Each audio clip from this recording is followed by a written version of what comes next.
১৯৭৫ সালে মুক্তি পেল গুলজার পরিচালিত রাহুল দেব বর্মন মিউজিক সমৃদ্ধ সুচিত্রা সেন সঞ্জীব কুমার অভিনীত হিন্দি ছবি আঁধি।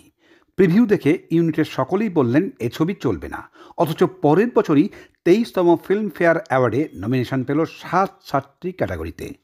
ইন্দিরা গান্ধী তখন দেশের প্রধানমন্ত্রী।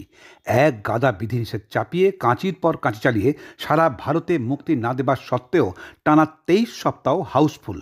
গোদের ওপর বিস্ফোরার মতো নির্বাচন আচরণবিধি লঙ্ঘনের অভিযোগ গুঁজে দিয়ে নির্বাচন কমিশনের মাধ্যমে সুযোগের সদ্ব্যবহার করে ঠিক যেভাবে কিশোর কুমারকে ব্যান করেছিলেন, সেভাবেই বাঁশের চেয়ে কঞ্চিতর হয়ে মাকে টপকে আচমকা ছবিটিকে ব্যান করে দিলেন সুপুত্র সঞ্জয় গান্ধী।